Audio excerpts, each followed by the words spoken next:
waktu saya dulu mau kemo juga ada beberapa teman juga menghubungi.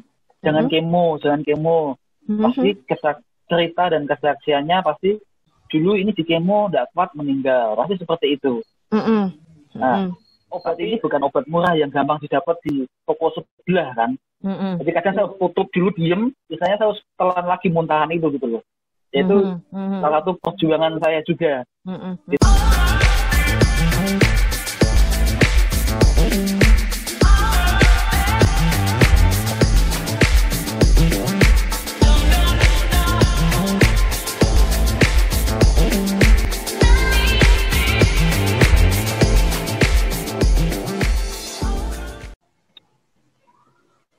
Karena memang udah mungkin lingkungan sudah tahu atau gimana ya, udah hafal, oh Roni begini orangnya atau apa gitu ya.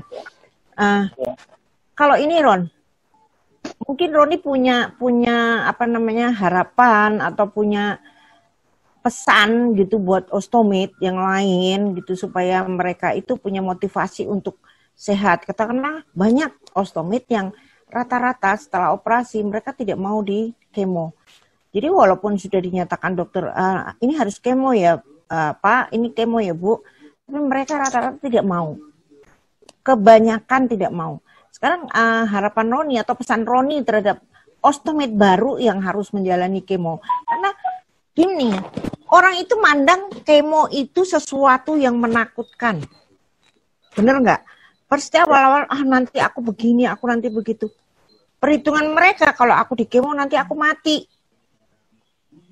Itu semua ostomate awal-awal selalu begitu.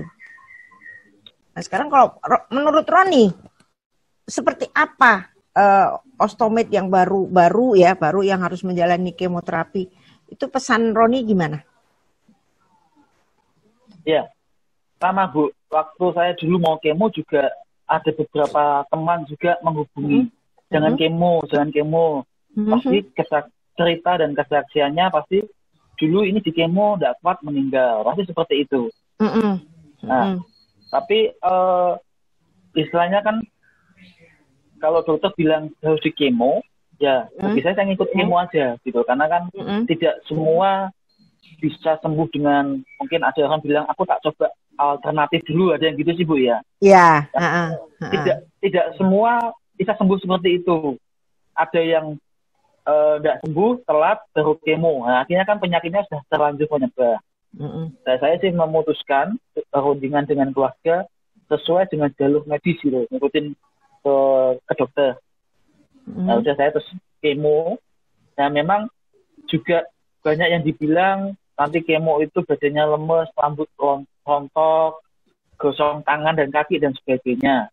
Kalau gosong tangan dan kaki saya enggak, rambut pun enggak rontok. Hanya beberapa efeknya yang memang kalau megang es ya, itu kayak kasih tahu kebas gitu. Iya, baal kebas ya. Ya, terus mual-mual bagi saya itu standar lah seperti itu. Karena dalam proses pengobatan saya Bu, kalau lagi doyan makan saya kuatin makannya. Artinya kalau lagi mual-mual tapi begitu sudah enak makan saya kuatin makannya. Jadi kan tubuh saya kan punya energi juga kan. Iya, ada. Memang seperti itu harusnya. Jadi rata-rata orang itu kalau sudah divonis katakanlah kena kanker, itu semua makanan dihindari. Daging lah, apalah segala macam. Padahal sebetulnya tidak perlu dihindari. Yang penting kita makan tidak berlebihan. Jadi maksudnya masa iya sih kita mau makan daging setengah kilo sekali makan kan nggak mungkin. Paling sepotong kecil ya kan. Nah, sebetulnya buat protein kita, protein itu penting juga. Jadi kalau mamanya itu memang harus makan. Kemudian Roni kan pernah ya waktu itu Roni jalan maksudnya tuh dari Rembang Jepara ya, Paling Jepara itu pada saat kita adakan ostomate gathering itu kan ke Jakarta. Itu kan perjalanan lumayan jauh ya, berapa jam gitu kan, lebih dari 6 jam lah istilahnya ya. ada persiapan khusus nggak? Karena kalau satu aja sih, maksudnya kalau untuk buang air besar aja mungkin masih agak ini ya. Nah, sekarang nih 2 nih. Ada persiapan apa gitu? Ya, yang pasti kalau mau pergi Bu itu jaga makannya. Jadi 1 hari 2 hari sebelumnya makannya jangan secukupnya, jangan berlebihan. Karena kan nanti pengaruh dengan pembuangan BAB. Kalau yang minum, yang tadi saya bilang juga, jangan berlebihan, apalagi yang manis-manis. Itu sih bagi saya persiapannya. Yang penting kalau membatasi tapi nutrisi tubuh kurang kan juga lemes. Jadi secukupnya. Ya, betul. Ya Pak, unik banget. Saya Pak ini mungkin pengalamannya tadi cukup unik ya. Bahwa harus PP ke Jepara Jakarta untuk untuk kemo. Nah Pak, sebenarnya kalau misalkan kan mungkin kondisi harus kemo dan juga maksudnya waktu itu mungkin sedang sakit ya kan, itu kan butuh, mungkin sebagian orang akan ngerasa down, terus tidak termotivasi gitu misalnya. Kalau Pak Roni sendiri selain tadi ya yang cerita sebelumnya, motivasi yang menurut Bapak paling membuat Bapak semangat untuk terus menjalani pengobatan yang efek sampingnya cukup berat ya, itu apa Pak? Boleh diceritakan nggak? Ya, saya waktu itu teringat teman saya yang ngomong gini, operasi saya kan berhasil dengan segala biaya yang mahal, dengan segala perjuangan yang ada. Nah, tapi kalau pengobatannya kita tidak semangat, ya percuma kamu operasi mahal, buang-buang uang, buang tenaga. Saya sempat digituin. Yang makanya saya pikir, ya jangan nanggung, jangan setengah jalan gitu loh. Saya sih waktu itu tetap semangat. Terus yang penting mungkin bagi ostomit, tidak usah minder. Wah, pakai kantong nanti gimana pergaulannya, masa depannya, gimana kerjaan misalnya ya, sosialisasi. Sebetulnya kalau kita PD optimis itu tidak jadi masalah kok. Saya ini juga aktif di beberapa organisasi, bisa. Mereka juga tidak ngerti saya pakai kantong pun tidak masalah. Saya cerita pun kaget, masa? Nah, artinya tidak membatasi juga sih gitu. Yang penting kita semangat sama PD. Ya, jadi semangat itu sebetulnya pertama dukungan dari keluarga, kedua yang lebih penting adalah dari diri sendiri.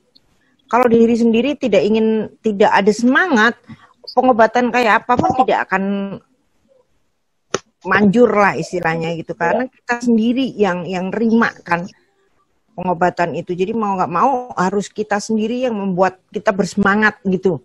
Bagaimana caranya? Pokoknya aku harus semangat dan mau makan. Yang jelas makanan itu menurut aku sih utama ya. Ya kan? Kalau enggak, repotnya apa? Karena kita kalau makan pun susah, berarti daya tahan tubuh akan menurun. Otomatis semangat, mau ngapa-ngapain juga nggak bersemangat.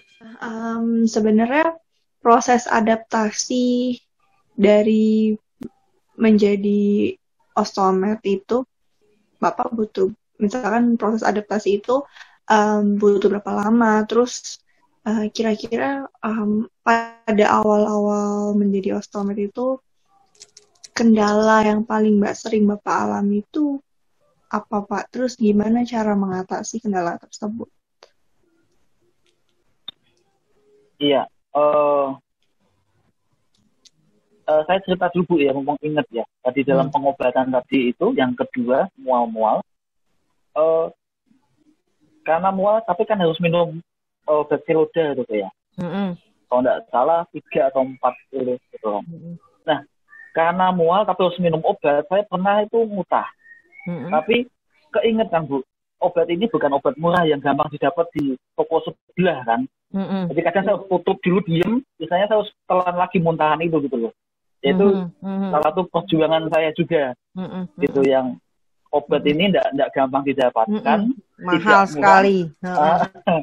Jadi saya kadang kalau mutah karena efeknya saya tutup nanti ya ditelan lagi ya istilahnya tegel kolon ada iyalah obat. Kita harus pertimbangkan seperti itu. Ya pengen sembuh, pengen sehat, ya kan? Terus nah, kalau tadi sih tentang pekerjaan setelah operasi sih memang penyesuaian sama tentang lebih ke gaya hidup, tentang makanan, minuman, beberapa gerakan yang nggak bisa dilakukan seenaknya lah gitu. Memang butuh penyesuaian, kurang lebih mungkin kita kasih setahun lah untuk penyesuaian. Sempat waktu itu saya belum berani ganti kantong sendiri pun panggil istilahnya kayak bidan lah gitu loh, bidan tetangga gitu yang kenal baik dan keluarga untuk bantu ganti kantong. Lama-lama udah ngerti, dibantu mami, lama-lama ya ganti diri. Kalau dulu kan harus posisi tidur ganti, sekarang pun berdiri bisa, jadi ya proses belajar lah gitu. Iya, betul. Iya. Jadi memang salah satu dukungan keluarga dan memang semangat dari Pak Roni ini memang sangat penting ya dalam proses adaptasi tersebut ya Pak ya. Nah, waktu kira-kira nih kalau misalkan Bapak ada nggak pesan-pesan atau mungkin ya pesan yang ingin Bapak sampaikan nih ke sahabat-sahabat Ostomed yang mungkin sedang ibaratnya masih proses adaptasi. Kira-kira Bapak ada pesan yang ingin disampaikan untuk mereka nggak supaya mereka semangat lagi? Ya, kalau saya sih yang pertama pasti tetap semangatnya itu wajib. Kalau kita nggak punya semangat, tadi Yudi bilang percuma yang kita lakukan, ya nggak maksimal nanti. Yang kedua, saya selalu ingat hati yang gembira adalah obat. Kalau saya menjalaninya sih dengan sukacita, dengan gembira aja. Itu kan jadi obat juga secara langsung buat tubuh kita menjadi imun juga. Dan ketiga, biasanya orang kalau mau dibuat kantong kan pasti nggak mau. Nah, iyalah. Tapi kalau memang medis terpaksa kan apa boleh buat. Karena kan saya pikir hidup ini bukan cuma buat gaya. Daripada kalah gaya tapi tidak sehat, kan bisa sehat tapi bisa menyesuaikan gayanya kan gitu. Iya. Karena apalagi kalau kita kantong kan masih bisa disembunyikan, ditutupi. Daripada kita kecelakaan terus ada bagian tubuh yang fisik yang terluka atau hilang kan malah lebih kelihatan kan gitu. Jadi saya pikir lebih ke PD-nya aja sih. Kalau kita PD tidak apa-apa. Kita jalan ke mall, kalau nggak tahu kita pakai kantong pun nggak bakal ngerti. Betul. Seperti itu. Tapi kalau kita tidak PD, ya kayak bingung kan, kayak orang nyuri gitu loh. Nggak PD, nggak nengok gimana. Gitu. Betul. Yang penting adalah percaya diri itu, karena orang juga nggak akan melihat bahwa kita ada lubang di perut gitu, ada usus yang dikeluarkan di perut, orang nggak akan tahu, ya kan? Kalau mestinya itu masih kita bersyukur karena apa? Tidak kelihatan, walaupun memang keperluannya lebih banyak karena kebutuhan untuk atas kantong ini lebih banyak. Nah kalau yang cacat, katakanlah cacat tangan atau kaki atau apa itu kan memang kelihatan tuh. Nah kita masih bersyukur karena kalau umpama kita nggak operasi, nggak dibuatkan stoma, kemungkinan kita udah nggak hidup. Kenapa? Penyakit, ya kan? Nah, jadi memang terus terang kalau aku sih selalu bersyukur, itu yang paling penting. Masih diberi nafas, masih bisa menghirup udara, masih bisa merasakan ada hujan, merasakan panas, merasakan apa saja. Ya. Bahkan banyak mungkin kalau dari cerita-cerita sahabat Ostomed yang lain juga sebenarnya stoma itu malah memberikan kesempatan kedua, malah nyerinya hilang, malah kita kembali beraktivitas lagi setelah pakai stoma. Kalau menurut aku mah itu kesempatan hidupnya 80-20. 80% hidup, 20%. Tapi kalau tidak dilakukan pembedahan, maksudnya tidak dilakukan pembuatan stoma, kemungkinan 20 itu kesempatan kita hidup, 20%, dan 80% gagal. Kan seperti itu, ya. Dan nyerinya ya, rasa sakitnya juga mungkin hilang setelah penggunaan stoma. Ya, tambahan aja Bu ya, untuk supaya yang mungkin ostomed mungkin tentang gaya hidupnya, tentang aktivitasnya.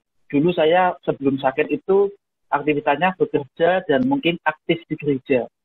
Tapi setelah saya jadi ostomed pulang sini itu bagi saya malah berkembang. Saya bekerja, aktif di gereja. Saya juga sempat jadi ketua Karang Taruna, bisa. Jadi pengurus gereja sewilayah sekabupaten juga pernah. Ini yang mau saya sampaikan sih sebenarnya itu tidak mengganggu aktivitas juga. Buktinya kan saya sudah membuktikan bisa aktif sana dan sini. Memang itu kalau dibilang Roni tadi bilang memang kita ini tadinya sebelum jadi ostomed aku pun merasa seperti itu. Jadi gini, rasanya dulu aku berangkat pagi pulang malam, berangkat pagi pulang malam, nggak peduli. Maksudnya tuh nggak sosialisasi ke masyarakat atau ke lingkungan tuh kurang sekali. Kurang banget. Karena apa? Pikirannya cuma pagi berangkat, pulangnya udah malam sampai rumah gitu kan ya, nggak ada kegiatan apa-apa. Buru-buru ke gereja, kadang-kadang ke gereja seminggu sekali juga ngantuk, katakanlah gitu ya. Nah, pada saat setelah menjadi ostomed, itu yang aku rasakan luar biasa. Bisa di lingkungan ini aku bisa kenal semua. Tadinya aku tuh nggak dikenal. Yang dikenal malah anakku. Aku tuh nggak pernah dikenal. Gitu. Jadi yang dikenal anakku, aku tuh nggak dikenal. Terus akhirnya begitu setelah jadi ostomed, yang luar biasa itu mungkin aku masuk organisasi ini, masuk organisasi itu, ikut kegiatan ini, kegiatan itu, semua itu rasanya dengan apa sih namanya sukacita ya. Dengan senang hati aku jalani. Oh berarti hikmahnya seperti ini. Satu hal lagi bahwa dengan menjadi ostomed ini, aku merasa bahwa aku bisa melakukan hal-hal yang mungkin buat orang lain, orang awam maksudnya itu orang bukan ostomed tidak akan bisa melakukan. Sekarang kita kasih motivasi ke orang. Sebagai ostomed itu mungkin banyak yang bisa kita lakukan. Kita bisa jadi motivator untuk orang-orang yang baru saja dioperasi. Mereka itu tidak akan mau mendengarkan untuk ngasih dukungan, mau mendengarkan perawatnya atau dokternya atau saudaranya atau anaknya atau suaminya atau istrinya. Nggak akan. Kamu kan nggak ngerasain, aku yang ngerasain. Tapi kalau kita ostomed yang ngasih tahu, ngasih ini motivasi untuk dukungan untuk ayo aku aja bisa masa kamu enggak. Nah, itu biasanya bisa.